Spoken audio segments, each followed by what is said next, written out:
ನಮಸ್ಕಾರ.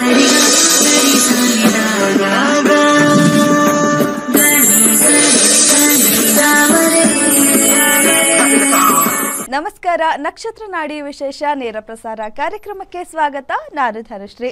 ಜ್ಯೋತಿಷ್ಯ ಶಾಸ್ತ್ರ, ವಾಸ್ತುಶಾಸ್ತ್ರ, ಭೂತಕಾಲ, ವರ್ತಮಾನ, ಭವಿಷ್ಯತ್ ಕಾಲ ಇದೆಲ್ಲದರ ಬಗ್ಗೆ ನಿಖರವಾದ ಮಾಹಿತಿಯನ್ನು ನೀಡುವ ಪಂಡಿತ ದಿನೇಶ್ ಗುರೂಜಿ ಅವರು ಇವತ್ತು ನಮ್ಮ ಕಾರ್ಯಕ್ರಮದಲ್ಲಿ ನಮ್ಮ ಜೊತೆ ಇದ್ದಾರೆ. ಅವರನ್ನ ಕಾರ್ಯಕ್ರಮಕ್ಕೆ ಸ್ವಾಗತ ಮಾಡೋಣ. ಗುರೂಜಿ ನಮಸ್ತೆ, ಕಾರ್ಯಕ್ರಮಕ್ಕೆ ಸ್ವಾಗತ. ಓಂ ಶ್ರೀ ಗುರುಭ್ಯೋ ನಮಃ. ಹರಿಹಿ ಓಂ. ಜ್ಞಾನಾನಂದಮಯಂ ದೇವಂ ನಿರ್ಮಲ ಸ್ಫಟಿಕಾಕೃತಿಂ ಆಧಾರಾಂ ಸರ್ವವಿದ್ಯಾನಾಂ ಹಯಗ್ರೀವ ಮುಪಾಸ್ಮಹೆ. ಓಂ ಗ್ರಾಂ ಗ್ರೀಂ ಗ್ರೌಂ ಸಹ ಗುರುವೇ ನಮಃ. ಓಂ ನಮೋ ಭಗವತೆ ವಾಸುದೇವಾಯ. ಓಂ ನಮೋ ನಾರಾಯಣಾಯ. ನಮಸ್ಕಾರ. ಈಗಾಗಲೇ ನಾವು ಪ್ರತಿನಿತ್ಯ ಕೂಡ ನಮ್ಮ ಕಾರ್ಯಕ್ರಮದಲ್ಲಿ ಜ್ಯೋತಿಷ್ಯ ಶಾಸ್ತ್ರದ ಕ್ಲಾಸಸ್ ಬಗ್ಗೆ ತಿಳಿಸ್ಕೊಡ್ತಾ ಇದ್ವಿ. ಸೆಪ್ಟೆಂಬರ್ 24ರಿಂದ ಕ್ಲಾಸಸ್ ಶುರು ಆಗ್ತದೆ ಅಂದ್ವಿ. ನಿನ್ನೆಯಿಂದ ಕೂಡ ಹೊಸ ಬ್ಯಾಚನ ಕ್ಲಾಸಸ್ ಶುರು ಆಗಿದೆ. ಸಾಕಷ್ಟು ಜನ ತುಂಬ ಇಂಟ್ರೆಸ್ಟಿಂದ ಜ್ಯೋತಿಷ್ಯ ಶಾಸ್ತ್ರದ ಕ್ಲಾಸಸ್ಸಿಗೆ ಕಲ್ತಿದ್ದಾರೆ. ಆ್ಯಂಡ್ ಹಾಗೆ ಯಾರು ಈಗೆಲ್ಲ ಮಿಸ್ ಮಾಡ್ಕೊಂಡಿದ್ದೀರಾ, ಮುಂದಿನ ತರಗತಿ ಯಾವಾಗ ಅನ್ನೋ ನಿಮ್ಮ ಪ್ರಶ್ನೆಗೆ ಡಿಸೆಂಬರ್ 1ನೇ ತಾರೀಕಿಂದ 110ನೇ ಬ್ಯಾಚ್ ಶುರು ಆಗ್ತಾ ಇದೆ. ಸೊ ಯಾರೆಲ್ಲ ಇವಾಗ ಮಿಸ್ ಮಾಡ್ಕೊಂಡಿದ್ದೀರಾ, ಇನ್ನೇನು ಸೇರೋಣ ಅಂದ್ಕೊಂಡಿದ್ವಿ, ಅಷ್ಟೊತ್ತಲ್ಲಿ ಟೈಮ್ ಆಗೋಯ್ತು, ಈ ರೀತಿ ಎಲ್ಲ ಯಾರೆಲ್ಲ ಅಂದ್ಕೊಂಡಿದ್ದೀರಾ, ಸೊ ಮುಂದಿನ ಕ್ಲಾಸಸ್ ಇನ್ನು 2 ಮಂತಲ್ಲಿ ಡಿಸೆಂಬರ್ 1ನೇ ತಾರೀಕಿಂದ 110ನೇ ಬ್ಯಾಚಸ್ ಶುರು ಆಗ್ತಾ ಇದೆ. ಗುರೂಜಿ ಏನು ಹೇಳೋದು ಅಂದರೆ, ಇವತ್ತಿನ ದಿನ ನವರಾತ್ರಿ ದಿನ, 4ನೇ ದಿನ. ಈ ದಿನದ ಬಗ್ಗೆ ಹೇಳೋದಾದ್ರೆ ಯಾವ ದೇವಿ? ಎಲ್ಲರೂ ಕೂಡ ಎಲ್ಲಿ ಆಚೆ ಕಡೆ ಎಲ್ಲ ನೋಡ್ಕೊಂಡ್ರೆ ಎಲ್ಲೋ ಕಲರ್ ಹಾಕೊಂಡ್ಬಿಟ್ಟಿರ್ತಾರೆ. ಸೊ ಅದು ಭಾಳ ಇಂಪಾರ್ಟೆಂಟು. ಕೂಷ್ಮಾಂಡ ದೇವಿ ಹಾಗೆ ನಾನು ಹೇಳ್ತೀನಿ ಅದ್ರ ಬಗ್ಗೆ. ಕೂಷ್ಮಾಂಡ ಅಂತ ಬರ್ತಕ್ಕಂಥದ್ದು, ಈ ಗೃಹ ಪ್ರವೇಶ ಮಾಡಬೇಕಾದ್ರೆ ಒಂದು ಇದು ಕೊಡ್ತಾರೆ, ಬೂದುಗುಂಬಳಕಾಯಿ. ಆ ಬೂದುಗುಂಬಳಕಾಯಿ ಸಂಕೇತ ಏನು ಅಂತಂದರೆ ನಮ್ಮ ಬ್ರಹ್ಮಾಂಡದ ಸಂಕೇತ. ಆ ಬೂದುಗುಂಬಳಕಾಯಿ ಸ್ವಲ್ಪ ತೊಗೊಂಬರ್ಬೇಕಾದ್ರೆ ರೌಂಡಾಗಿರೋ ತೊಗೊಂಬರಬಾರ್ದು, ಸ್ವಲ್ಪ ಉದ್ದಗಿರೋ ತೊಗೊಂಬರ್ಬೇಕು. ಅದಕ್ಕೆ ಕೆಲವರು ಹೇಳ್ತಾರೆ ಗ್ರೌಂಡ್ ಇರಬಾರ್ದು ಅಂತ. ಅಂದರೆ ಆ ಉದ್ದಕ್ಕಿರೋದು ಅಂತಂದರೆ ಅದು ಅಂಡಾಕಾರದಲ್ಲಿರುತ್ತೆ. ಕೂಷ್ಮ ಅಂತಂದರೆ ಅದು ಒಂಥರ ಮಗು ವಿಚಾರದಲ್ಲಿ ಬರುತ್ತೆ, ಅದರದ್ದು ಅಂಡ. ಸೊ ನಾವು ಗೃಹ ಪ್ರವೇಶ ಮಾಡಬೇಕಾದ್ರೆ ಸಾಕಷ್ಟು ಜನ ಈ ಕಾರ್ಯವನ್ನು ಮಿಸ್ ಮಾಡಿರ್ತಾರೆ. ಅಂದರೆ ಆಚೆ ಕಡೆ ಆ ಕೂಷ್ಮಾಂಡ ಇರ್ತಕ್ಕಂಥದ್ದು ಅದರೊಳಗಡೆ ಸ್ವಲ್ಪ ಎಲ್ಲ ಓಪನ್ ಮಾಡಿ ಸ್ವಲ್ಪ ಅರಿಶಿನ ಕುಂಕುಮ ಎಲ್ಲ ಹಾಕಿ ಸ್ವಲ್ಪ ಕಾಯಿನೆಲ್ಲ ಹಾಕಿ ಕ್ಲೋಸ್ ಮಾಡಿ ಜೋರಾಗಿ ಹೊಡಿತಾರೆ ಅಲ್ವಾ. ಅದು ಬ್ರಹ್ಮಾಂಡ ಸ್ಫೋಟ ಆಗಿರ್ತಕ್ಕಂಥದ್ದು, ಎಲ್ಲ ಕಡೆ ಶುಭವಾಗಿರ್ತಕ್ಕಂಥದ್ದು. ಆ ಕೆಂಪು ಬಂದ್ಬಿಟ್ಟು ಅಗ್ನಿಯನ್ನು ತೋರಿಸುತ್ತೆ. ಒಳಗಡೆ ಇರ್ತಕ್ಕಂಥ ಕಾಯಿನ್ಸ್ ಬಂದ್ಬಿಟ್ಟು ನಮಗಿರ್ತಕ್ಕಂಥ ಖನಿಜಗಳನ್ನು ತೋರಿಸುತ್ತೆ. ಸೊ ಇಷ್ಟೂ ಕೂಡ ನಮ್ಮ ಮನೆಗೆ ಬಂದಿದೆ ಅಂತ ಹೇಳಿ ಸಾಂಕೇತಿಕವಾಗಿ ಮಾಡ್ತಕ್ಕಂಥ ಆ ಒಂದು ಪ್ರಕ್ರಿಯೆಯನ್ನು ನಾವು ಮಾಡ್ಕೊಳ್ತೀವಿ. ಇವತ್ತು ಸಾಕಷ್ಟು ಜನ ಗೃಹ ಪ್ರವೇಶಗಳು ಮಾಡ್ತಾರೆ. ಇವತ್ತು ಈ ಒಂದು ನಿಟ್ಟಿನಲ್ಲಿ ಮಾಡ್ತಾರೆ ತುಂಬ ಜನ. ಅಂದರೆ ನವರಾತ್ರಿ 4ನೇ ದಿನ ಕೂಷ್ಮಾಂಡ ದೇವಿ ಪೂಜೆ ಮಾಡೋ ದಿನ ಗೃಹ ಪ್ರವೇಶ ಅಂತನಾ ತೊಗೊಂಡಿರ್ತಾರೆ, ಒಂದು ಡೇ ಅಂತ ತೊಗೊಂಡಿರ್ತಾರೆ. ಎಲ್ಲ ಬೇಕಾದಷ್ಟು ಡೇಟ್ ಸಿಗುತ್ತೆ, ಆದರೆ ಈ ಡೇಟ್ ನಾವು ಓಪನ್ ಮಾಡ್ತೀವಿ ಅಂತ ನಿನ್ನೆ ಮತ್ತು ಇವತ್ತು ತೊಗೊಂಡಿರ್ತಾರೆ. ಸೊ ಆ ದೇವಿಯ ವಿಚಾರ ನಾವು ತೊಗೊಳ್ಬೇಕಾದ್ರೆ ಅದು it is the birth of the universe ಅಂತ ನಾವು ತೊಗೊಳ್ತೀವಿ. It is the birth of the universe, how the universe was born in. So ಹಾಗೆ ಆ ದೇವಿಯ ಒಂದು ಮಹಾತ್ಮೆ ನಾವು ಏನಕ್ಕೆ ಅಂದರೆ, ದೇವಿ ಇದ್ಲೋ ಇಲ್ಲೋ ನಮ್ಗೆ ನಿಜವೂ ಗೊತ್ತಿಲ್ಲ. ನಾನು ಓಪನ್ ಆಗಿ ಕೆಲವು ವಿಚಾರಗಳು ಹೇಳ್ತೀನಿ. ನಾರಾಯಣ ಇದಾನೋ ಇಲ್ವೋ ಗೊತ್ತಿಲ್ಲ ರೀ, ವಿಷ್ಣು ಇದಾನೋ ಇಲ್ವೋ ಗೊತ್ತಿಲ್ಲ, ಆದರೆ ಸೃಷ್ಟಿ ಇದೆ ಅಂದರೆ ಸೃಷ್ಟಿಕರ್ತ ಇದ್ದಾನೆ ಅನ್ನೋದು ಒಂದು ಗ್ಯಾರಂಟಿ. ಇದರ ಸುಮ್ಮನೆ ಇದೆಲ್ಲ ಎಲ್ಲಿ ತಯಾರಿಸಿದ್ರು? ಈ ಭೂಮಿ, ಈ ಆಕಾಶ, ಈ ನಕ್ಷತ್ರಗಳು, ಈ ಗ್ರಹಗಳು ಎಲ್ಲಿ ತಯಾರಾದವು? ಸೈನ್ಸ್ ಆನ್ಸರ್ ಮಾಡುತ್ತಾ ನೋಡೋಣ. ಇವತ್ತು ಒಂದು ಹೋಟ್ಲಲ್ಲಿ ಹೋಗಿ ಇಡ್ಲಿ ತಿಂದರೆ ಅದ್ರ ಮೂಲ ಕಂಡುಹಿಡಿಬೋದು. ಆ ಇಡ್ಲಿಗೆ ಬೇಕಾಗಿರ್ತಕ್ಕಂಥ ಅಕ್ಕಿ ಅಲ್ಲಿ ಗದ್ದೆಯಲ್ಲಿ ಬೆಳೆದಿರ್ತಾರೆ. ಬೆಳೆದಾದ್ಮೇಲೆ ಅದು ತಂದು ಅದನ್ನೆಲ್ಲ ಸರಿ ಮಾಡಿ ಕುಟ್ಟಿ ಪುಡಿ ಮಾಡಿ ಎಲ್ಲ ಮಾಡಿ ಆಮೇಲೆ ಇಲ್ಲಿ ಒಂದು ಹೋಟ್ಲಿಗೆ ಬಂದು ಹೋಟ್ಲಲ್ಲಿ ಒಂದು ವಿಧಿವಿಧಾನದಲ್ಲಿ ಅದನ್ನೆಲ್ಲ ರುಬ್ಬಿ ಆಮೇಲೆ ನಿಮ್ಗೆ ಇಡ್ಲಿ ಕೊಡ್ತಾರೆ. ಇಷ್ಟು ಪ್ರೋಸೆಸ್ ಇದೆ. ಈಗ ನಾವು ನೋಡ್ತಾ ಇರೋದು ಪ್ರಪಂಚದಲ್ಲಿ ಅಥವಾ ನಮ್ಮ ನಭೋಮಂಡಲದಲ್ಲಿ ನೋಡ್ತಾ ಇರ್ತಕ್ಕಂಥದ್ದೆಲ್ಲ ರೆಡಿಮೇಡ್ ಇಡ್ಲಿಗಳು. ಆದರೆ ಎಲ್ಲಿ ತಯಾರಾಯಿತು? ಓಕೆ, ಒಂದು ಇಡ್ಲಿ ತಯಾರಿಸೋಕ್ಕೆ ಯಾರೋ ಒಬ್ಬರು ಇದ್ದರು ಇದನ್ನೆಲ್ಲ ತಯಾರಿಸೋಕ್ಕೆ. ಈ ಒಂದು ಇಡ್ಲಿ ಪ್ರೋಸೆಸ್ ಇಲ್ಲಿವರೆಗೂ ನಾವು ಹೋಗಿ ಈಸಿಯಾಗಿ ತಿಂತಾಯಿದ್ದೀವಲ್ಲ, ಆ ಪ್ರೋಸೆಸ್ಸಲ್ಲಿ ಇದ್ದಾಗ ಒಬ್ಬರು ಇದ್ದರು ಇದನ್ನೆಲ್ಲ ಮಾಡ್ಕೊಂಡು ಕೊಟ್ಟರು ಅಂತಿದ್ದಾಗ ನಮ್ಮ ಬ್ರಹ್ಮಾಂಡದಲ್ಲಿ ಅಥವಾ ನಮ್ಮ ಖಗೋಳಶಾಸ್ತ್ರದ ವಿಚಾರದಲ್ಲಿ ಇದನ್ನೆಲ್ಲ ಇದನ್ನೇ ಎಲ್ಲ ವಿಜ್ಞಾನಿಗಳಿಗೂ ಕೇಳೋದು. All the scientist please answer this. ಸುಮ್ಮನೆ ಜ್ಯೋತಿಷ್ಯ ನಂಬಲ್ಲ ಅದು ಇದು ಅಂತೆಲ್ಲ ತುಂಬ ಜನ ಸೈಂಟಿಸ್ಟ್ಗಳು, ಈ ಖಗೋಳ ವಿಜ್ಞಾನಿಗಳು, ಈ ನೆಹರು ಪ್ಲಾನೆಟೋರಿಯಂ ಇರ್ತಕ್ಕಂಥವ್ರು, ಅಲ್ಲಿರೋರು ಇಲ್ಲಿರೋರೆಲ್ಲ ಅವ್ರಿಗೆ ಒಂದು ಸ್ವಲ್ಪ ಜ್ಯೋತಿಷ್ಯ ಅಂದರೆ ಆಗ ಬರಲ್ಲ. ಜ್ಯೋತಿಷ್ಯದಲ್ಲಿ ಏನು ಅಳವಡಿಸಿದ್ದಾರೆ ಅಂತಂದರೆ ಇದ್ರ ಹಿಂದೆ ಒಂದು ಶಕ್ತಿ ಇದೆ. ಆ ಶಕ್ತಿ ಹಿಂದೆ ಒಬ್ಬ ವ್ಯಕ್ತಿ ಇದ್ದಾನೆ ಅನ್ನೋ ಒಂದು ಸಾಂಕೇತಿಕ, an indication that somebody is driving this ಅಂತ. ಅದನ್ನು ನಮ್ಮ ಋಷಿಮುನಿಗಳು ಕ್ಯಾಲ್ಕುಲೇಷನ್ನು, ಮ್ಯಾಥಮೆಟಿಕ್ಸು ಎಲ್ಲ ಮಾಡಾದ್ಮೇಲೆ ಅನುಭವದಿಂದ ತಿಳ್ಕೊಂಡ್ರು some energy is driving us ಅಂತ. ಅವರೆಲ್ಲ ಹೇಳ್ತಾರೆ ಗ್ರಹಗಳೆಲ್ಲ ನಮ್ಮ ಮೇಲೆ ಇದೆ ಅಂತ. ಆಯ್ತು. ಹಲೋ ಹಲೋ ಹಲೋ, ನಮಸ್ತೆ ಮೇಡಮ್, ಏನು ಹೆಸರು, ಎಲ್ಲಿಂದ ಕರೆ ಮಾಡ್ತಿದ್ದೀರಾ? ನನ್ನ ಹೆಸರು ಯಶೋಧ ಅಂತ. ಓಕೆ, ಯಾರ ಬಗ್ಗೆ ಕೇಳಬೇಕಿತ್ತು? ನಮ್ದು ಜಮೀನು ನಮ್ಮ ನಾದಿಯರ್ ಕೋರ್ಟಿಗೆ ಹಾಕೊಂಡಿದ್ದಾರೆ, ಅದೇನಾಗುತ್ತೆ ಅಂತ ಸ್ವಲ್ಪ ಕೇಳಬೇಕಿತ್ತು.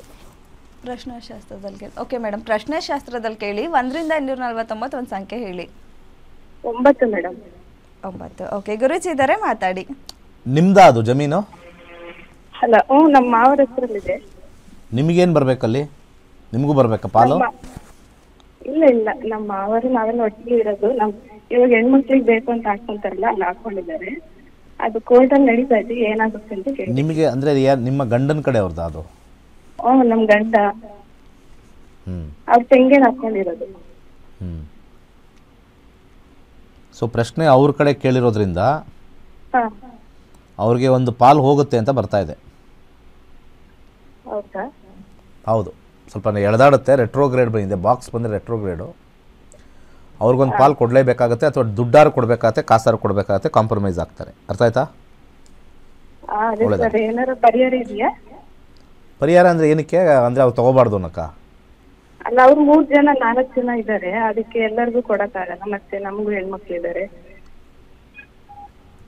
ಆ ಥರ ಪರಿಹಾರ ನೀವು ಗ್ರಹಗಳ ಹತ್ರನೇ ಕೇಳಿ, ನನ್ನ ಹತ್ರ ಕೇಳಬೇಡಿ, ಅಲ್ಲೇ ಬೇಡ್ಕೊಳ್ಳಿ. ಒಳ್ಳೆದಾಗಲಿ. ಓಕೆ, ಧನ್ಯವಾದ ಮೇಡಮ್ ಕರೆ ಮಾಡಿದ್ದಕ್ಕೆ. ಮತ್ತೊಬ್ರು ಕಾಲರ್ ಇದ್ದಾರೆ. ಜ್ಯೋತಿಷ್ಯದಲ್ಲಿ ಒಂದು ಮಾತು ಹೇಳ್ತೀನಿ, ಅವ್ರು ಕೊಡ್ದಂಗೆ ಹೆಂಗೆ ಹಿಡಿದಿಟ್ಕೊಳ್ಳೋದು ಅಂತ ಕುಲ್ಲು ಬುದ್ಧಿಗಳಿಗೆ ಇಲ್ಲಿ ಅವಕಾಶ ಇಲ್ಲ. ಹಣೆ ಬರಹ ಸಿಗುತ್ತೆ ಸಿಗಲ್ಲ ಅಷ್ಟೇ ಹೇಳುತ್ತೆ. ಈ ಕುಳ್ಳು ಬುದ್ಧಿ, ಕುಯುಕ್ಕೆ ಬುದ್ಧಿ ಈ ಹೆಂಗಸರಿಗೂ ಇದೆ, ಗಂಡಸರಿಗೂ ಇದೆ. ಸುಮ್ಮನೆ ನಾನು ಮಾರ್ಕೆಟಲ್ಲಿ, ಸೊಸೈಟಿಲಿ ಗಂಡಸರು ಕೆಟ್ಟವರು, ಹೆಂಗಸರು ಒಳ್ಳೆಯವರು ಅಂತಾರೆ, ಅವೆಲ್ಲ ಏನಿಲ್ಲ. ಸಮ ಪ್ರಮಾಣದಲ್ಲಿ ಈಕ್ವಲ್ ಪಾರ್ಟ್ನರ್ಸ್ ಇನ್ ಕ್ರೈಮ್ ಅಂತಾರಲ್ಲ, ಇಬ್ಬರೂ ಇರ್ತಾರೆ. ಸುಮ್ಮನೆ ಅಲ್ಲಿ ತೋರಿಸ್ತಾರೆ ಅವರು ಗಂಡಸ್ರು ಹಿಂಗೆ ಮಾಡಿದ್ರು ಅಂತ. ಹೆಂಗಸರು ಹಿಂದೆಗಡೆ ಇದ್ದೇ ಇರ್ತಾರೆ, ಚುಚ್ತಾ ಇರ್ತಾರೆ, ಅಲ್ಲಿ ಕೊಟ್ಟೇ ಇರ್ತಾರೆ.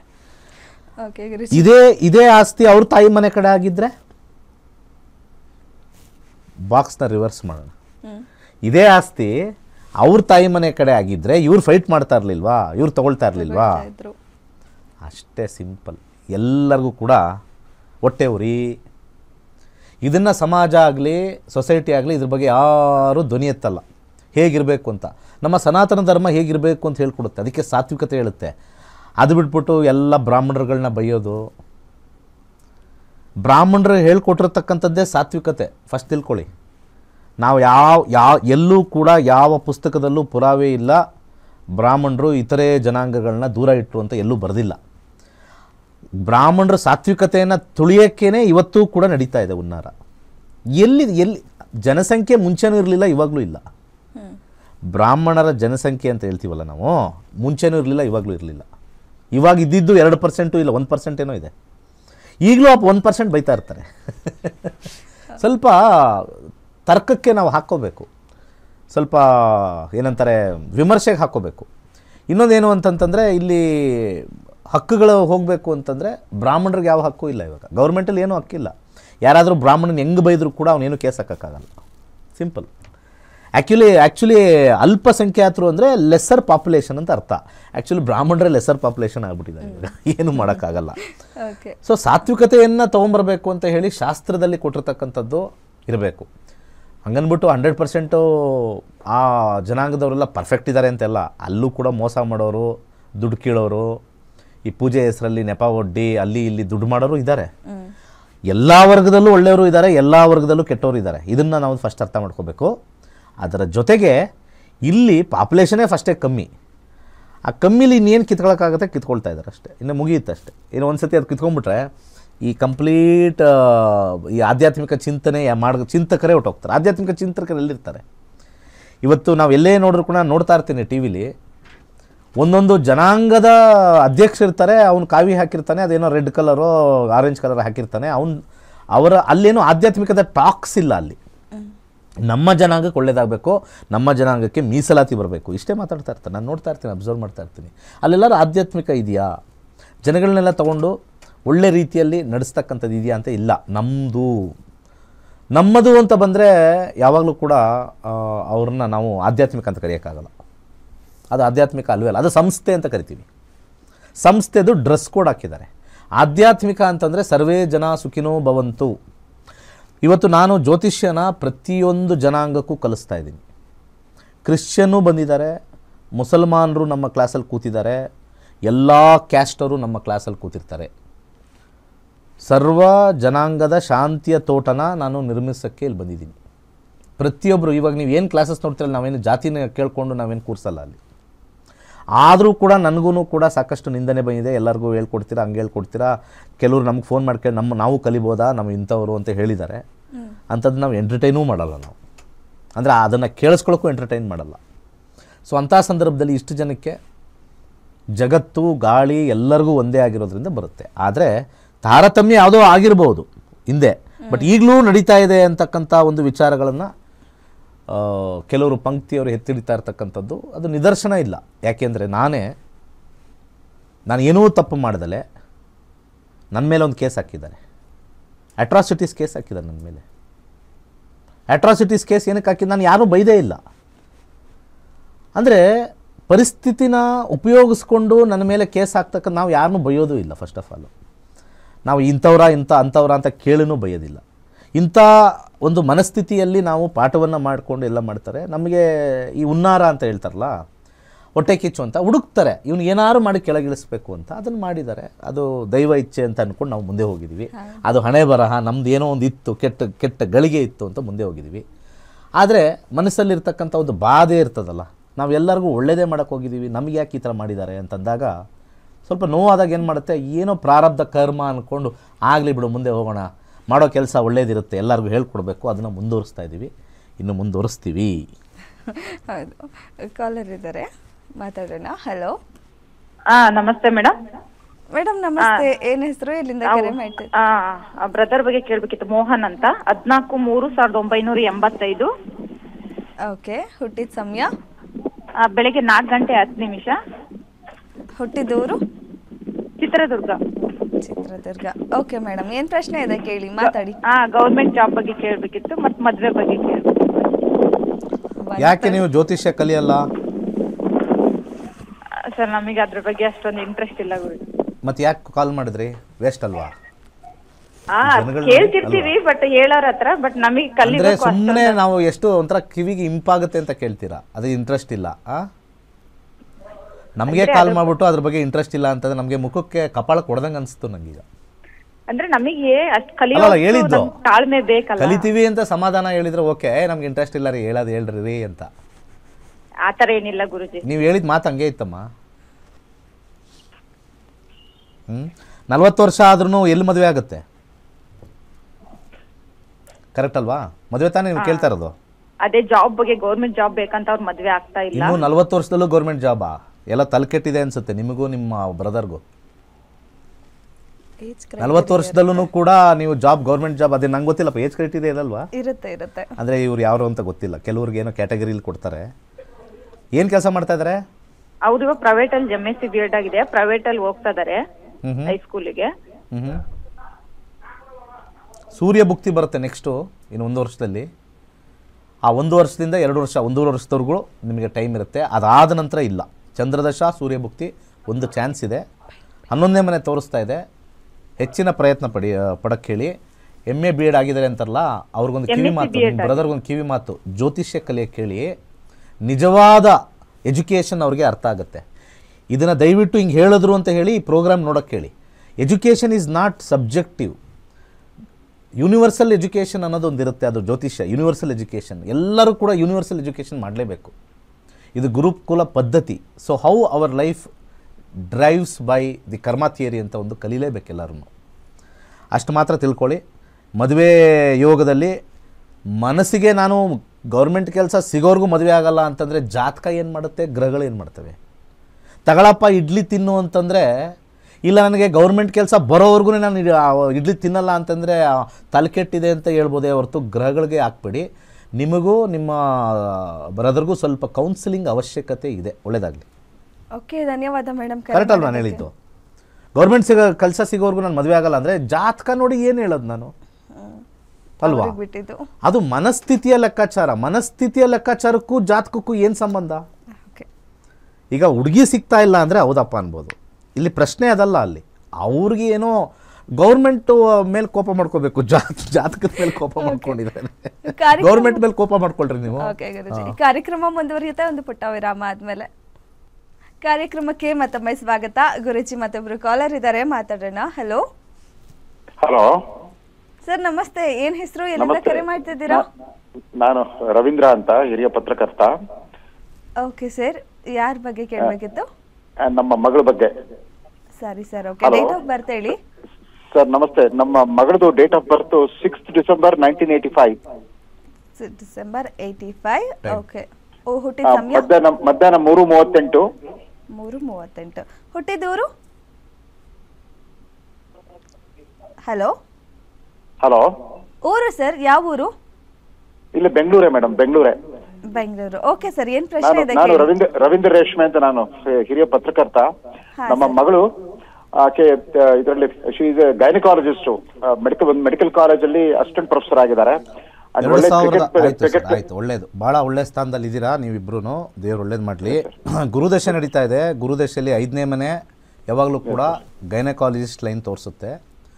ನಮ್ಮ ಕಾಂಬಿನೇಷನಲ್ಲಿ ಪ್ರಿಡಿಕ್ಷನಲ್ಲಿ ಹೋದಾಗ ಅವರ ದಶಾ ಕಾಂಬಿನೇಷನ್ ನಾವು ನೋಡಿದಾಗ ಫಿಫ್ತ್ ಹೌಸ್ ಯಾವಾಗಲೂ ಕೂಡ ನಾವು ಪ್ರೊಫೆಷನ್ ಅಂತ ನಾವು ತೊಗೊಳ್ತೀವಿ. ಪ್ರೊಫೆಷನಲ್ಲಿ ಬಂದಾಗ ನಾವು ಯಾವಾಗಲೂ ಅಲ್ಲಿ 5th ಹೌಸ್ ಅಂತ ತೊಗೊಂಡಾಗ, ಇಲ್ಲಿ ಗುರುವಿನ ಕಾಂಬಿನೇಷನಲ್ಲಿ 5th house spiritual healers, child specialist ಅಂತಲೂ ಕರಿತೀವಿ ಸರ್.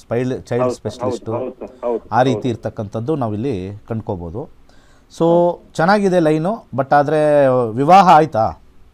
ಇಲ್ಲ ಸರ್, ಮೊದಲೊಂದು ಸಾಂಕೇತಿಕ ಒಂದು ವಿವಾಹ ಅಂತ ನಡೀತು. ಕೋವಿಡ್ ಸಂದರ್ಭದಲ್ಲಿ ಅದು ಮಾರನೇ ದಿವಸ ರದ್ದಾಗ್ಬಿಡ್ತು.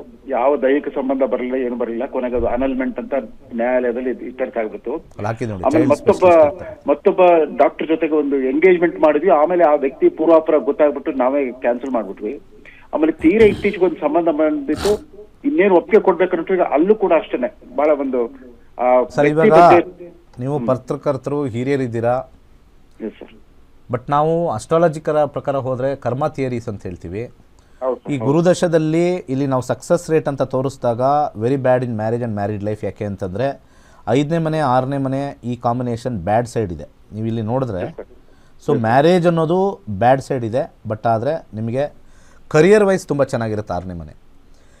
ಮದುವೆ ಸಕ್ಸಸ್ ಆಗೋದು ಭಾಳ ಕಷ್ಟ. ಎಷ್ಟಾದರೂ ಕೂಡ 2ನೇದಾಗಲಿ 3ನೇದಾಗಲಿ, sorry to use this word, 2ನೇದು 3ನೇದು ಅಂತ ಇರೋದು ಒಂದು ಸಕ್ಸಸ್ ಆಗಬೇಕು, ಅದೇ ಬೆಸ್ಟ್ ಇರಬೇಕು ಅಂತ ಹೇಳ್ತಾರೆ. ಬಟ್ ಸೆಕೆಂಡು ನೋಡಿದ್ರಿ ಅಂತ ಹೇಳಿದ್ರಿ. ಬಟ್ ಇದು ಏನಾಗುತ್ತೆ ಅಂದರೆ ಈ ಕಾಂಬಿನೇಷನ್ ಲೋ ಸಕ್ಸಸ್ ಕೊಡುತ್ತೆ. ಇದರೊಳಗಡೆ ಇರ್ತಕ್ಕಂಥ ಕಾಂಬಿನೇಷನ್ನು ಅವ್ರಿಗೆ ಯಾರು ಪ್ರೀತಿ ಮಾಡಿ ಮದುವೆ ಆಗಬೇಕೀಗ ನೆಕ್ಸ್ಟ್, ಅದೊಂದೇ ಇರೋದು. ಯಾರಾದರೂ ಇಂಟ್ರೆಸ್ಟ್ ಅಂತ ಕರಿತೀವಿ, ಪ್ರೀತಿ ಅಂತ ಹೇಳಲ್ಲ. 39-40 ಇಯರ್ಸ್ ಆಗಿದೆ ನಿಮ್ಮ ಮಗಳಿಗೆ. ಯಾರನ್ನಾದರೂ ಅವರೇ ನೋಡಿ ಚೆನ್ನಾಗಿ ಮಾತಾಡಿ 6 ತಿಂಗಳು ಅವ್ರ ಹತ್ರ ಚೆನ್ನಾಗಿ ಒಂದು ಅವರ ಹಾವ ಭಾವ ಕ್ಯಾರೆಕ್ಟರಿಸ್ಟಿಕ್ಸ್ ಎಲ್ಲ ನೋಡಿ ಜಾತಿ ಭೇದ ಮರೆತು ಅದೆಲ್ಲ ಯಾವುದು ನಿಮ್ಮ ಕಡೆಯವರು ನಮ್ಮ ಕಡೆಯವರು ಅಂತ ಬಿಟ್ಟು ಮದುವೆ ಆದರೆ ಮಾತ್ರ ಇದು ಸಕ್ಸಸ್ ಆಗುತ್ತೆ. ಜಾತಿ ಬಗ್ಗೆ ಏನಷ್ಟು ವಿಶೇಷವಾಗಿ ಏನಿಲ್ಲ, ಯಾವ ಜಾತಿ ಆದ್ರೂ ಪರವಾಗಿಲ್ಲ. ಅವ್ರು ಮಾತಾಡಬೇಕಾದ್ರೆ ಕೆಲವೊಂದ್ಸತಿ ಏನಾಗುತ್ತೆ ಗೊತ್ತಾ, ನಮ್ಮ ಕಡೆಯವ್ರನ್ನೇ ನೋಡೋಣ ಅಂತ ಇರುತ್ತಲ್ವ ಸರ್ ಮನಸ್ಸಲ್ಲಿ ಫಸ್ಟು. ಅದು ಏನಾಗುತ್ತೆ, ಫಸ್ಟ್ ಒನ್ ನಮಗೆ ಫೇಲ್ ಆದಾಗ ಸೆಕೆಂಡ್ ಒನ್ ಯಾವ್ದಾರು ಓಕೆ ಅಂತ ಹೇಳ್ತೀವಿ, ಫಸ್ಟ್ ಒನ್ ಮಾತ್ರ ಮಾತಾಡ್ತೀವಿ. ಖಂಡಿತ ಇಲ್ಲಿ ಅವರು ಕೂತು ಮಾತಾಡಿದ್ರೆ ಇದು ಬಗೆಹರಿಸ್ಬೋದು. ಒಂದು ಯಾವ ವ್ಯಕ್ತಿ, ನಿಮ್ಗೊಂದು ಹಿಂಟ್ ಕೊಡ್ತೀನಿ ಈ ಜಾತಕದಲ್ಲಿ, ನಿಮ್ಮ ಜಾತಕದಲ್ಲಿ ಒಂದು ಹಿಂಟ್ ಕೊಡ್ತೀನಿ. ನಿಮ್ಮ ಮಗಳ ಜಾತಕ ಹುಡುಗ ಯಾರು ಬ್ಯುಸಿಯಾಗಿರ್ತಾನೆ, ಹೈಲಿ ಬ್ಯುಸಿ ವ್ಯಕ್ತಿ, ಯಾವುದೇ ಕ್ಷೇತ್ರದಲ್ಲಿರ್ತಾನೆ, ಇವ್ರಿಗೆ ಮ್ಯಾಚ್ ಆಗ್ತಾರೆ. ಹಿಂದೆ ಬಂದಿರತಕ್ಕಂಥ ಸಂಬಂಧಗಳಲ್ಲಿ ಖಾಲಿ ಕೂತಿರೋರು ಏನಾದ್ರು ಇದ್ದರೆ ಮಾತ್ರ ಈ ಗಲಾಟೆ. ಅಂದರೆ ಅವ್ರು ಯಾವುದೇ ಡಾಕ್ಟರ್ ಆಗಿರ್ಬೋದು, ಯಾರು ಆಗಿರ್ಬೋದು, ಫ್ರೀ ಮೈಂಡ್ ಇರ್ತಕ್ಕಂಥವ್ರು ಇವ್ರ ಜಾತಕಕ್ಕೆ ಸೆಟ್ ಆಗಲ್ಲ. ಅವ್ರು ಬ್ಯುಸಿ ಅಂದರೆ ಇವತ್ತು ಈ ಊರಲ್ಲಿ ಇರ್ತಾರೆ, ನಾಳೆ ಆ ಊರಲ್ಲಿ ಇರ್ತಾರೆ, ಹೆವಿ ಬ್ಯುಸಿ, ಟೈಮೇ ಸಿಗಲ್ಲ. ಅವ್ರು ಬಂದು ನಾನು ಮದುವೆ ಆದರೆ ನಿಂಗೆ ಟೈಮ್ ಕೊಡೋಕ್ಕಾಗಲ್ಲ ಅನ್ಬೇಕು, ಅಂಥವ್ರೇ ಇವ್ರಿಗೆ ಸೆಟ್ ಆಗೋದು. ಅರ್ಥ ಆಯ್ತಾ ಸರ್? Yes sir, S. ಏನಾದ್ರು ಪರಿಹಾರ ಇದೆ ಸರ್? ಪರಿಹಾರ first what kind of partner we have to take ಅನ್ನೋದು ಒಂದು ಸೈನ್ಸ್ ಪ್ರಕಾರ ನಾವು ಇಲ್ಲಿ ತೋರಿಸ್ತೀವಿ. ಕೇತು 6ನೇ ಮನೆ ಬಂದಿರೋದ್ರಿಂದ ಸ್ವಲ್ಪ ಗುರುವಾರ ಬಾಳೆಹಣ್ಣನ್ನು ಕೊಡ್ತಕ್ಕಂಥದ್ದು, ಹಾಗೆ ಒಂದು ಸಣ್ಣ ಪ್ರಮಾಣದ ವ್ಯಾಯಾಮ, ದೇಹಕ್ಕೆ ವ್ಯಾಯಾಮವನ್ನು ಮಾಡಬೇಕು. ಯಾಕೆಂದರೆ ದೇಹ ದಂಡನೆ ಮಾಡಿದಾಗ 6ನೇ ಮನೆ ವೀಕ್ ಆಗುತ್ತೆ. ಯಾವಾಗಲೂ ಕೂಡ ದೇಹ ದಂಡನೆ ಅಂತೀವಿ. ಒಂದು ಜಿಮ್ಗೆ ಹೋಗ್ತಾ ಇದ್ದರೆ ಓಕೆ, ಹೋಗಿಲ್ಲ ಅಂದರೆ ಜಿಮ್ಗೆ ಹೋಗೋದು ಒಳ್ಳೆಯದು. ನಿಮ್ಮ ಮಗಳಿಗೆ ಈ ಸಂಚಿಕೆಯನ್ನು ತೋರಿಸಿ, ಅವ್ರಿಗೆ ಸ್ವಲ್ಪ ಬಾಳೆಹಣ್ಣು ಬಡವ್ರಿಗೆ ಯಾರಿಗಾರು ಕೊಡಿ ಸರ್. ಓಕೆ ಸರ್, ಓಕೆ, ಒಳ್ಳೇದಾಗಲಿ. ಬಟ್ ಈಗ ಕಾನ್ಸೆಪ್ಟಲ್ಲಿ ಯಾವಾಗ ಮದುವೆ ಆಗುತ್ತೆ ಅನ್ನೋದೊಂದು ಅಂತರ್ಭುಕ್ತಿಲಿ ನಾವು ನೋಡ್ತೀವಿ, ಗ್ರೀನ್ ಕಲರ್ ಬಂದಿರತಕ್ಕಂಥದ್ದು. ಸದ್ಯಕ್ಕೆ ನೆಕ್ಸ್ಟು ಶನಿ ಬಂದಾಗ ಆಗುತ್ತೆ, ಆ ಟೈಮು ಬೇಕಾದ್ರೆ ನೋಟ್ ಮಾಡ್ಕೊಳ್ಳಿ. ಆದರೂ ಮ್ಯಾರಿಡ್ ಲೈಫ್ ಅಂತ ನಾವು ಗ್ಯಾರಂಟಿ ಕೊಡೋಕ್ಕಾಗಲ್ಲ. ನಾನು ಆ ಇಂಡಿಕೇಶನ್ ನಾವು ತೊಗೊಂಡಿರ್ತಕ್ಕಂಥದ್ದು 2025 ಆದಮೇಲೆ ಶನಿ 2026 ಏಪ್ರಿಲ್ ಒಳಗಡೆ ವಿವಾಹ ತೋರಿಸ್ತಾ ಇದೆ, ಮುಂದಿನ ವರ್ಷ ಏಪ್ರಿಲ್. ಒಳ್ಳೇದಾಗಲಿ. ಓಕೆ, ಧನ್ಯವಾದ ಸರ್ ಕರೆ ಮಾಡಿದ್ದಕ್ಕೆ. ಮತ್ತೊಬ್ರು ಕಾಲರ್ ಇದ್ದಾರೆ. ಹಲೋ, ನಮಸ್ತೆ ಮೇಡಮ್. ನಮಸ್ತೆ ಸರ್, ಏನು ಹೆಸರು, ಎಲ್ಲಿಂದ ಕರೆ ಮಾಡ್ತಾ ಇದ್ದೀರಾ? ಶ್ರೀರಾಮ್ ಅಂತ ಮೇಡಮ್, ತಿಪ್ಟೂರಿಂದ. ಓಕೆ ಸರ್, ಯಾರ ಬಗ್ಗೆ ಕೇಳಬೇಕಿತ್ತು? ನಮ್ಮ ಬ್ರದರ್ ಬಗ್ಗೆ ಕೇಳಬೇಕಿತ್ತು. ಡೇಟ್ ಆಫ್ ಬರ್ತ್ ಹೇಳಿ ಅವ್ರದ್ದು. 11/6/11/91. ಓಕೆ, ಹುಟ್ಟಿದ ಸಮಯ ಬೆಳಿಗ್ಗೆ 6:15. 6:15. ಹುಟ್ಟಿದೂರು ಹುಟ್ಟಿದೂರು Mysuru madam. Mysuru. Okay sir, ಏನು ಪ್ರಶ್ನೆ ಇದೆ ಕೇಳಿ. ವಿವಾಹದ ಬಗ್ಗೆ ಕೇಳಬೇಕು. ವಿವಾಹ ಮದುವೆ ಬಗ್ಗೆ ಫಸ್ಟ್ ಇವಾಗ ಹಾಕೋಣ. ಇಲ್ಲಿ ಲಗ್ನ ಮತ್ತು ರಾಶಿ ಎರಡು ಸೇಮ್ ಇದೆ. ವೃಷಭ. ರಾಹು ದಶೆ ನಡೀತಾ ಇದೆ. ರಾಹು ದಶೆಯಲ್ಲಿ 2026 ಫೆಬ್ರವರಿವರೆಗೂ ರಾಹು ಸೂರ್ಯ ಮದುವೆ ಕೊಡ್ತಾನೆ ನೋಡ್ತೀನಿ. ಇಲ್ಲೇ 12 ಬಂದಿದೆ ಸರ್. 12 ಬಂದಾಗ ವಿವಾಹ ಸ್ವಲ್ಪ ಕಷ್ಟ. ಸೂರ್ಯ ಭುಕ್ತಿ ನಡೀತಾ ಇದೆ, ಅದು ಕೂಡ ಸೂರ್ಯ ಭುಕ್ತಿ ಬಂದ್ಬಿಟ್ಟು 2026 ಫೆಬ್ರವರಿವರೆಗೂ. ಈಗ ಬರ್ತಾ ಇರೋದನ್ನು ಫೈನಲೈಸ್ ಮಾಡ್ಕೋಬೇಕು. ಈಗ ಅವ್ರ ಮನಸ್ಥಿತಿಯಲ್ಲಿ ಮದುವೆ ಮಾಡ್ಕೋಬಾರ್ದು ಅಂತ ಮನಸ್ಥಿತಿ ಇದ್ದರೆ ಕಷ್ಟ. ಅವ್ರು ಎಸ್ ಅಂತಂದರೆ ಫೆಬ್ರವರಿ ಒಳಗಡೆ ಆಗುತ್ತೆ. ಅವ್ರ ಮನಸ್ಥಿತಿಲಿ ಎಸ್ ಅನ್ಬೇಕು. ಕೇಳಿಸ್ತಾ ಸರ್? ಆಯ್ತು ಸರ್, ಆಯ್ತು ಸರ್. ಒಳ್ಳೆ ಕಡೆ ಜಾಬಲ್ಲಿದ್ದಾರೆ, ಎಲ್ಲ ಚೆನ್ನಾಗಿದೆ. ಆದರೆ ವಿವಾಹದಲ್ಲಿ ಅವ್ರಿಗೆ ನಕಾರ ಅಂತ ಕರೀತಾರೆ. ಅವ್ರ ನಕಾರನ, ಅವ್ರ ಮನಸ್ಸಲ್ಲಿರೋ ನಕಾರನ ಬಿಡ್ತೀನಿ, ಆಗ್ತೀನಿ, ನೋಡೋಣ ಅಂತಂದರೆ ಓಕೆ. ಕೆಲವು ಗ್ರಹಗತಿಗಳು ಅವ್ರಿಗೆ ಪುಷ್ ಮಾಡ್ತವೆ. ಈ ಜಾತಕದಲ್ಲಿ ನಾವು ಹೇಳ್ತಾ ಇದ್ವಲ್ಲ, 12ನೇ ಮನೆ ಬಂದಿದೆ. 12ನೇ ಮನೆ ಯಾವಾಗಲೂ ಕೂಡ ವಿವಾಹಕ್ಕೆ ಅಡ್ಡಗಾಲು. 12ನೇ ಮನೆ 12th ಹೌಸ್. ಇದನ್ನು ಜ್ಯೋತಿಷ್ ತಿಳ್ಕೋಬೇಕು. ಈಗ ರಾಹುದಶ, ರಾಹು ದೋಷ, ಶನಿ ದೋಷ ಹಂಗೆ ಹೇಳ್ಬಿಡ್ತಾರೆ. ಕುಂಡಲಿಯನ್ನು ನೋಡಿದಾಗ ಬೇರೆ ವಿಶ್ಲೇಷಣೆ ಮಾಡಿಬಿಡ್ತಾರೆ. ರಾಹು 8ನೇ ಮನೇಲಿದೆ, ಅದಕ್ಕೆ ಮದುವೆ ಆಗ್ತಾ ಇಲ್ಲ ಅಂದ್ಬಿಡ್ತಾರೆ ಎಲ್ಲ ಕಾಂಪೌಂಡರ್ಗಳು. ಅದಲ್ಲ. 12ನೇ ಮನೆ ನಕ್ಷತ್ರದಲ್ಲಿ ಮತ್ತು ಸಬ್ಲಾಡಲ್ಲಿ ಯಾವಾಗ 1ನೇ ಮನೆ, 6ನೇ ಮನೆ, 8ನೇ ಮನೆ, 12ನೇ ಮನೆ ಬರುತ್ತೆ. ದಶಾದಲ್ಲಿ, ನಕ್ಷತ್ರದಲ್ಲಿ ಅಥವಾ ಸಬ್ಲಾಡಲ್ಲಿ 1ನೇ ಮನೆ, 6ನೇ ಮನೆ, 8ನೇ ಮನೆ, 10ನೇ ಮನೆ, 12ನೇ ಮನೆ ಇದು ನಡೆಯುತ್ತೆ. ವಿವಾಹದಲ್ಲಿ ಗೊಂದಲ, ವಿವಾಹ ಆಗದೇ ಇರ್ಬೋದು, ಆದರೂ ಗಲಾಟೆಗಳು ಎಲ್ಲವೂ ಬರುತ್ತೆ. ಇದನ್ನು ತಿಳ್ಕೋಬೇಕು ಅಂದರೆ ನಮ್ಮ ಜ್ಯೋತಿಷ್ಯ ಕಲೀರಿ. ಡಿಸೆಂಬರ್ 1ನೇ ತಾರೀಕು 110ನೇ ಬ್ಯಾಚು ಶುರು ಮಾಡ್ತಾಯಿದ್ದೀವಿ. ಯಾರ್ಯಾರಿಗೆ ಕಾಲ ಕೂಡಿ ಬರುತ್ತೋ ಆವಾಗಲೇ ನಿಮಗೆ ಅದು ಯೋಗ ಸಿಗೋದು. ನಿಮ್ಮ ಜೀವನವನ್ನು ನೀವು ನಿಜವಾಗ್ಲೂ ಅರ್ಥ ಮಾಡ್ಕೋಬೇಕು ಅಂತಂದರೆ ಕಾಲ ಕೂಡ ಬರಬೇಕು. ನಾವು ಕಾಲದ ಹೇಳ್ತಾ ಇರ್ತೀವಿ. 108 ಹೇಳಿದ್ವಿ, 109 ಹೇಳ್ತಾ ಇದ್ವಿ. ಈಗ ಕಾಲಕ್ಕೆ ಸಮಯಕ್ಕೆ 110ಕ್ಕೆ ಬರ್ತೀರೇನೋ ಅಂತ ಕಾಯ್ತಾ ಇದ್ದೀನಿ. ನಿಮ್ಮ ಟೈಮ್ ಬರುತ್ತಾ ನೋಡ್ಕೊಳ್ಳಿ. ದೇವರು ನಿಮಗೆ ಆಶೀರ್ವಾದ ಕೊಟ್ಟು ಬೇಗ ಬಂದು ನಿಮ್ಮ ಕರ್ಮದಲ್ಲಿ ಏನು ಕಾಂಬಿನೇಷನ್ ಇದೆ ಅಂತ ನೋಡ್ಕೊಳ್ಳೋಣ. ಹಣೆ ಬರಹನ ಬದಲಾಯಿಸೋಕ್ಕಾಗೋದಿಲ್ಲ. ಓಕೆ ಗುರುಜಿ, ಮತ್ತೊಬ್ರು ಕಾಲರ್ ತಗೊಳ್ಳೋಣ. ಹಲೋ, ಹಲೋ, ನಮಸ್ತೆ ಮೇಡಮ್, ಏನು ಹೆಸರು, ಎಲ್ಲಿಂದ ಕರೆ ಮಾಡ್ತಿದ್ದೀರಾ? ಭದ್ರಾವತಿಯಿಂದ. ಓಕೆ, ಯಾರ ಬಗ್ಗೆ ಕೇಳಬೇಕಿತ್ತು? ನಮ್ಮ ಮಗನ ಬಗ್ಗೆ ಕೇಳಬೇಕಾಗಿತ್ತು ಮೇಡಮ್. ಸರಿ, ಡೇಟ್ ಆಫ್ ಬರ್ತ್ ಹೇಳಿ ಅವ್ರದ್ದು. 1/2/2007. 2007. ಹುಟ್ಟಿದೂರು 9 ಟೈಮು 9:10 ಬೆಳಗ್ಗೆನಾ? ಬೆಳಗ್ಗೆ. ಸರಿ, ಊರು? ಭದ್ರಾವತಿ. ಅವನು ಹುಟ್ಟಿದ್ದು ಚನ್ನಗಿರಿ. ಓಕೆ ಮೇಡಮ್, ಏನು ಪ್ರಶ್ನೆ ಇದೆ ಕೇಳಿ. ಏನು ಎಜುಕೇಷನ್ ಬಗ್ಗೆ ಕೇಳಬೇಕಾ? ಹ್ಞೂ ಸರ್, ನಮ್ಮ ಮಗ 6th ಡಿಪ್ಲೊಮಾ ಮಾಡ್ತಿದ್ದಾನೆ, ಇನ್ನೊಂದು ಸೆಮ್ ಇದೆ, ಅದಕ್ಕೆ ಅವನ ಬಗ್ಗೆ ಕೇಳೋಣ ಅಂತ ಫೋನ್. 2040ವರೆಗೂ ಬುಧ ದಶೆ ನಡೀತಾ ಇದೆ. ಬುಧ 10ನೇ ಮನೆ 12ನೇ ಮನೆ ತೋರಿಸ್ತಾ ಇದೆ. ಡಿಪ್ಲೊಮಾ ಆದಮೇಲೆ ಇಂಜಿನಿಯರಿಂಗ್ ಹಾಕಿ ದಯವಿಟ್ಟು. ಹೌದು ಸರ್, ಅದಕ್ಕೆ ಕಳಿಸೋಣ ಅಂತ. ಆಯಿತು, ಇಂಜಿನಿಯರಿಂಗ್ ಮಾಡ್ತಾರೆ. 12ನೇ ಮನೆ ಇಂಜಿನಿಯರಿಂಗ್ ತೋರಿಸುತ್ತೆ. ಹಾಗೆ ಇಂಜಿನಿಯರಿಂಗ್ ಆದಮೇಲೆ ಹೈಯರ್ ಸ್ಟಡೀಸು ಮಾಡೋ ಯೋಗ ಇದೆ. 10-2-9 ಬಂದಾಗ ಅಲ್ಲಿಂದ MSc ಮಾಡ್ತಾರೆ, ಬಟ್ ಸ್ಲೋ ಆಗಿ ಹೋಗುತ್ತೆ. 12 ಬಂದಾಗ ಸ್ವಲ್ಪ ಸ್ಲೋ ಗ್ರೋತ್ ಇರುತ್ತೆ, ತೊಂದರೆ ಇಲ್ಲ, ಸಕ್ಸಸ್ ಆಗೇ ಆಗುತ್ತೆ. ಬುಧ ದೇಶ ಬಂದ್ಬಿಟ್ಟು 2040ವರೆಗೂ ಇರೋದ್ರಿಂದ 23ರಲ್ಲಿ ಸ್ಟಾರ್ಟ್ ಆಗಿದೆ. ಖಂಡಿತ ಒಳ್ಳೆ ಮಲ್ಟಿನ್ಯಾಷನಲ್ ಕಂಪನಿ. ಇಲ್ಲ ಅಂದರೆ ಡಿಪ್ಲೊಮೊ ಏನು ತೊಗೊಂಡಿದ್ದಾರೆ ಅಂತಂದರೆ ಸರ್ ಸಿವಿಲ್ ತಗೊಂಡಿದ್ದಾನೆ. ಸಿವಿಲ್ ತೊಗೊಂಡಿದ್ದಾರೆ. ಸಿವಿಲ್ ನಮ್ಮ ಮನೆಯವರು PW ಕಾಂಟ್ರಾಕ್ಟರ್, ಅದಕ್ಕೆ ಅವ್ರು ಆ ಫೀಲ್ಡ್ಗೆ AEE ಆಗಲಿ ಅಂತ ಕೊಡ್ತಿದ್ದೀವಿ ಸರ್. ಆಯಿತು. 12ನೇ ಮನೇನೂ ಕೂಡ ಅಗ್ರಿಕಲ್ಚರು ಸಿವಿಲ್ ತೋರಿಸುತ್ತೆ. 12 ಕೆಳಗಡೆ 3-4-8. ಬಟ್ ಓನ್ ಆಗಿ ಮಾಡೋಕ್ಕಾಗಲ್ಲ, ಬಟ್ ಕಾಂಟ್ರಾಕ್ಟ್ ತೊಗೊಂಡು ಅವ್ರು ದುಡ್ಡು ಹಾಕಿ ಮಾಡೋಕ್ಕಾಗಲ್ಲ. ಬಟ್ ಆದರೆ ಕನ್ಸ್ಟ್ರಕ್ಷನ್ ಲೈನು, ಮನೆ ಕನ್ಸ್ಟ್ರಕ್ಷನ್ನು ಅದೆಲ್ಲ ಚೆನ್ನಾಗಿ ಮಾಡ್ಬೋದು. ಬಿನೂ ಕೂಡ ಸಿವಿಲ್, ಬಟ್ ಆದರೆ ಎಲ್ಲೋ ಒಂದು ಕಡೆ ಅವ್ರಿಗೆ ಮನಸ್ಸು ಅದ್ರ ಮೇಲೆ ಆಸಕ್ತಿ ಕಮ್ಮಿ ಆಗುತ್ತೆ. ಅದನ್ನು ಸ್ವಲ್ಪ ಪ್ರೋತ್ಸಾಹಿಸಬೇಕು. ಅದು ಮೈಂಡ್ ಇಟ್ಕೊಳ್ಳಿ. ಸ್ವಲ್ಪ ನಾನು ಸಿವಿಲ್ ಸೇರಿಬಿಟ್ಟೆ ಹಂಗೆ ಹಿಂಗೆ, ಅದು ಇಷ್ಟ ಇಲ್ಲ ಹಂಗೆ ಹಿಂಗೆ ಅಂತ ಬರುತ್ತೆ ಮುಂದೆ. ಅದನ್ನು ಫಸ್ಟೇ ಇದು ಮಾಡ್ಕೊಂಡು ಹೋಗಿ. ಒಳ್ಳೆಯದಾಗಲಿ. ಓಕೆ, ಧನ್ಯವಾದ ಮೇಡಮ್ ಕರೆ ಮಾಡಿದ್ದಕ್ಕೆ. ಗುರೂಜಿ ಇವತ್ತಿನ ಕಾರ್ಯಕ್ರಮದಲ್ಲಿ ನಮ್ಮ ಸಾಕಷ್ಟು ವೀಕ್ಷಕರ ಪ್ರಶ್ನೆಗಳಿಗೆ ಉತ್ತರವನ್ನು ತಿಳಿಸ್ಕೊಟ್ರಿ. ಧನ್ಯವಾದ ಗುರೂಜಿ. ಸರ್ವೇ ಜನ ಸುಖಿನೋ ಭವಂತು. ವಿಶ್ವದೆಲ್ಲೆಡೆಯಿಂದ 65,000 ವಿದ್ಯಾರ್ಥಿಗಳು ಗುರೂಜಿ ಅವರಿಂದ ಜ್ಯೋತಿಷ್ಯ ಶಾಸ್ತ್ರವನ್ನು ಕಲ್ತಿದ್ದಾರೆ. ಅವರಲ್ಲಿ ಒಬ್ಬರ ಅನಿಸಿಕೆ ಅಭಿಪ್ರಾಯ ಇಲ್ಲಿದೆ. ಇದಾಗಿತ್ತು ಇವತ್ತಿನ ನಕ್ಷತ್ರ ನಾಡಿ ವಿಶೇಷ ನೇರ ಪ್ರಸಾರ ಕಾರ್ಯಕ್ರಮ. ನೋಡ್ತಾ ಇರಿ ಗ್ಯಾರಂಟಿ ನ್ಯೂಸ್, ಸುದ್ದಿ ಖಚಿತ, ನ್ಯಾಯ ನಿಶ್ಚಿತ. ಶ್ರೀ ಗುರುಭ್ಯೋ ನಮಃ. ನನ್ನ ಎಲ್ಲ ಸಹ ಬಾಂಧವರಿಗೂ ಮತ್ತು ಎಲ್ಲ ನಕ್ಷತ್ರ ನಾಡಿಯ ವೀಕ್ಷಕ ಬಾಂಧವರಿಗೂ ನನ್ನ ನಮಸ್ಕಾರಗಳು. ಇವತ್ತು ನಾನು ನಕ್ಷತ್ರ ನಾಡಿಯ ಒಂದು ಸಮುದ್ರದಲ್ಲಿ ನಾನೊಂದು ಸಣ್ಣ ಮೀನಾಗಿ ಇವತ್ತು ಬಂದಿದ್ದೇನೆ.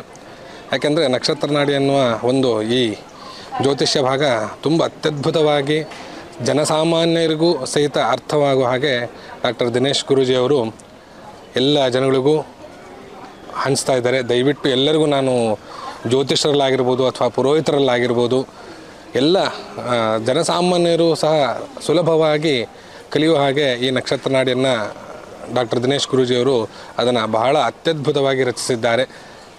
ನಾನು ಒಂದು ಅವರ ಬೇಸಿಕ್ ಕ್ಲಾಸ್ನಿಂದ ಹಿಡಿದು ಅಗ್ನಿಹೋತ್ರ ಆಗಿರ್ಬೋದು, ಕವಡೆ ಶಾಸ್ತ್ರ ಆಗಿರ್ಬೋದು, ಅಥವಾ ಇವತ್ತಿನ ಒಂದು PhD ಪ್ರೋಗ್ರಾಮ್ ಅಂದರೆ ವೇದಿಕ್ ಅಸ್ಟ್ರಾಲಜಿ ಆಗಿರ್ಬೋದು,